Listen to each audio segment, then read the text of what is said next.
Hey guys, Chad Davison here, and this is the championship round of the first ever YakOff Awards sponsored by Kayak Angler Magazine. We started this journey back in early February, and never did I imagine that I would be here in the finals 3.5 months later. But it isn't an accident. I am here because of the tremendous support I have gotten from friends, family, fellow anglers, teammates, and fans of my kayak setup. Thank you all so much. We have come this far, and I need your votes one more time to close this deal out and become the first ever YakOff Champion. You can vote daily, and I will need every vote, as I am sure this will be a close contest. Plus, the more times you vote, the more chances you have to win some great prizes, including a complete motorized kayak setup. Again, thank you all. And if you have not yet had the opportunity to watch my full kayak walkthrough video, watch this till the end to see the setup that has taken me to the final round.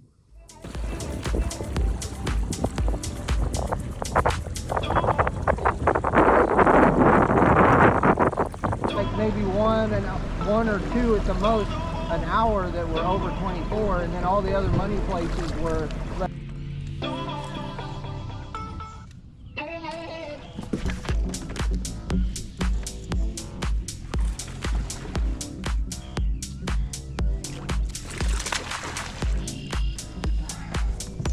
That'll get the heart pumping right.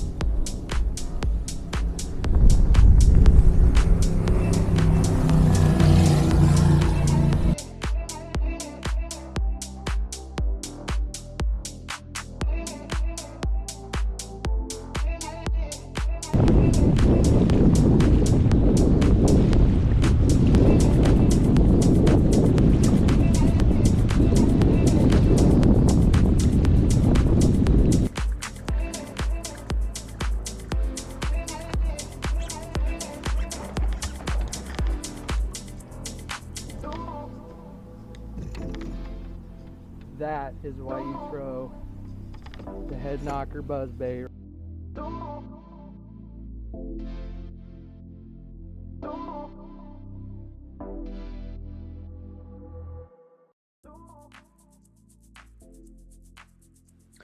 This video was taken just a few weeks ago at the Bassmaster Kayak Series National Championship in Lake Fork, Texas, and I was fortunate to have my buddy Marty Hughes there just by random chance. He caught this on video, and it's a great video. It shows the stability of that Old Town AutoPilot, how you're easily able to stand and move around in the kayak.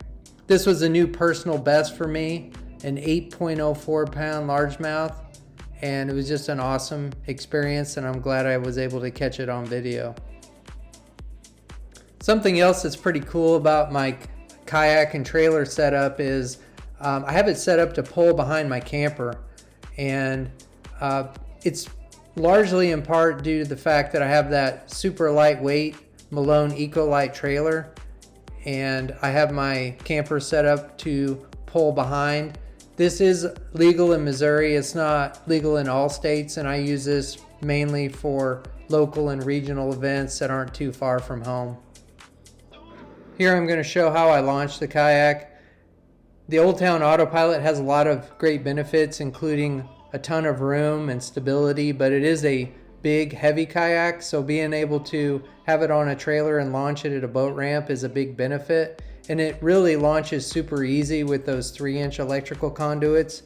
It slides right off, and then I just reverse the process to load it and pull it right up on there. So this is how I do it majority of the time, and it works out really well. Then one of the last things I'm going to talk about today is the AutoTreeve lure retriever. This is a lure retriever that's built into the kayak.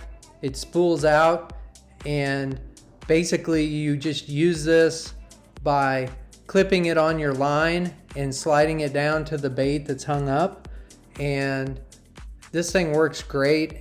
It's more than paid for itself over the years that I've had it, and it's amazing how many times you can get your bait free using this. You can get one at luresaver.net. And like I said, it's called an AutoTrieve lure retriever. And man, a lot of people have really been interested in this thing. It's really a neat gadget.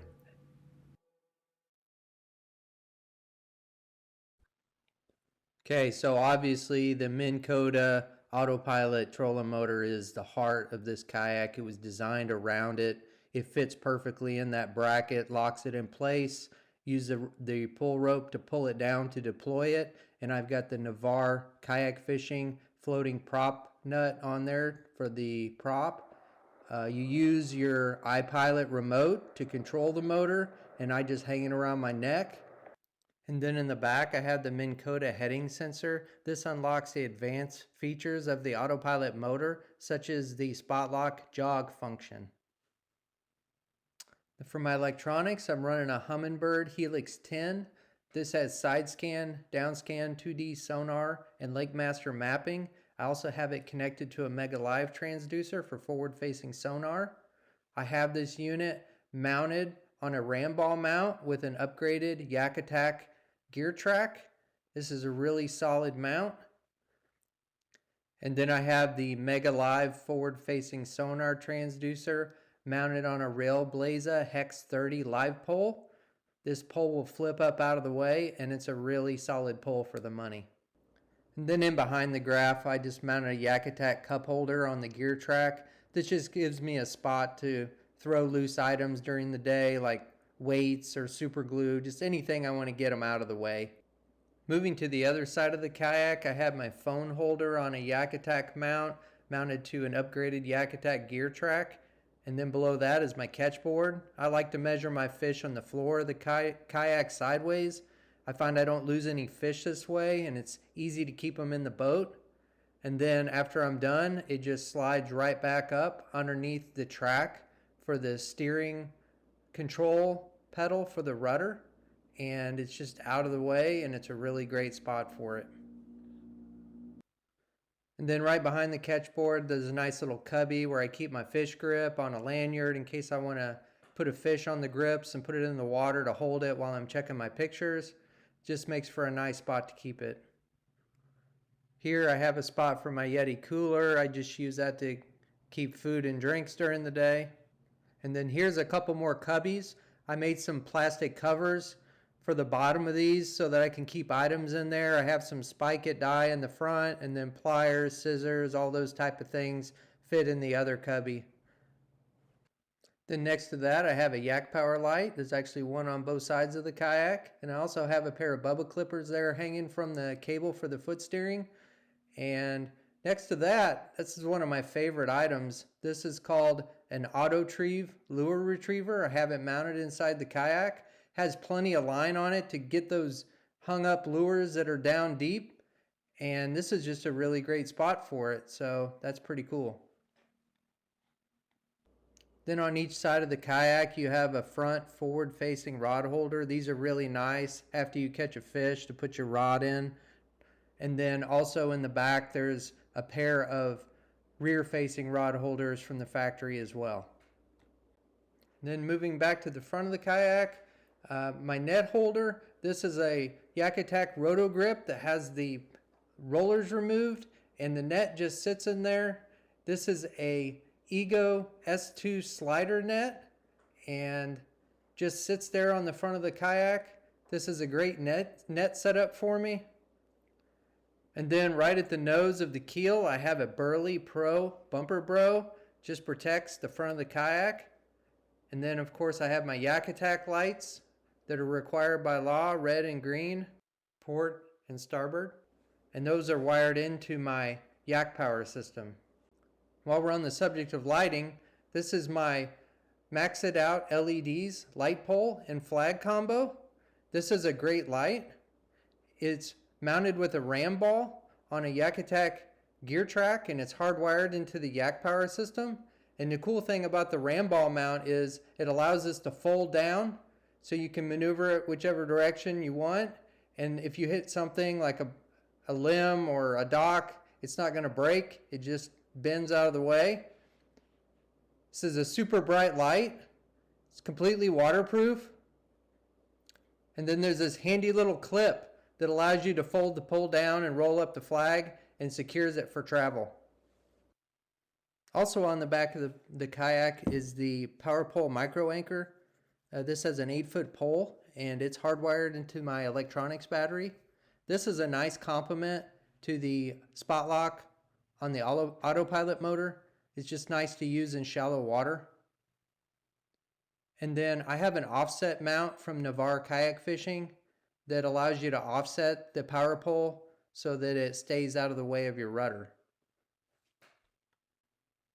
And then you control up and down on this with a remote that I keep around my neck, just like my iPilot remote.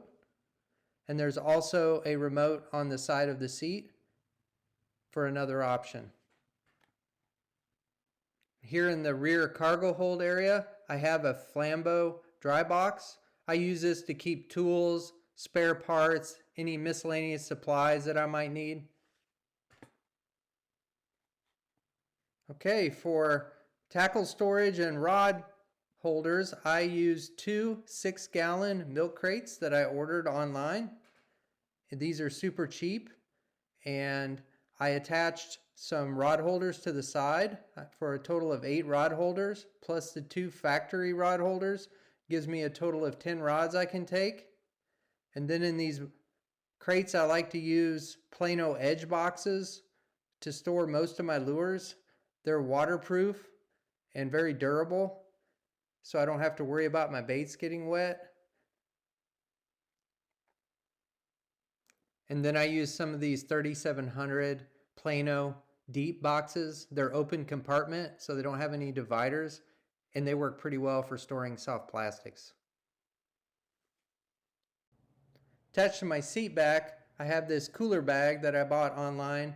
It's relatively waterproof, and it's good for storing things like a first aid kit, rain suit, towels, etc. And to record all the live action, I have a GoPro Hero 12 video camera. This is on a pole I made out of various YakAttack parts, mounted to a YakAttack gear track. And then I also installed a 12-volt USB port underneath my seat so I can plug in a charging cable if I would like to do that. This is the Old Town Element seat.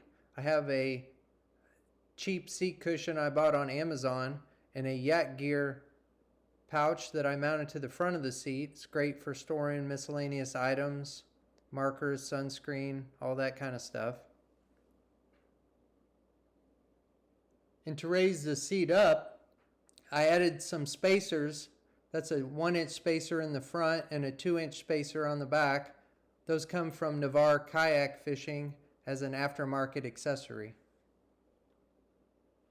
On the side of the seat, Old Town built this nice little waterproof storage compartment. It's great for storing wallet, keys, miscellaneous items that you want to keep dry.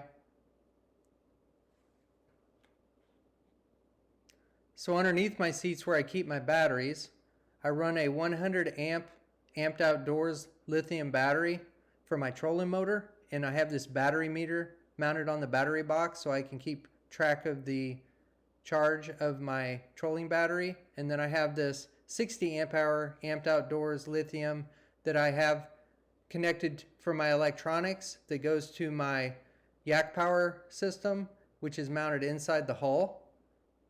And this is a newer version of the Amped Outdoors battery that has a Bluetooth app where you can actually check the charge on your phone. Here is the remote to control my Yak Power system. It has 5 different circuits, one for the Humminbird Graph, one for Mega Live, and then bow, stern, and cockpit lights. And as we're nearing the end here, I don't want to forget about my paddle mounted on the side with the Old Town factory paddle holder. And finally, to transport this rig, I have a Malone Microsport trailer. This is a nice lightweight trailer, and I have some uprights mounted with LED lights so that I can see the trailer in my rearview mirror when I'm backing up and driving down the road. and then I use some 3-inch electrical conduits as runners to slide the kayak on and off. All right, guys, I hope you guys enjoyed the walkthrough of my Old Town AutoPilot. I hope to see you guys out on the water. Thanks for watching.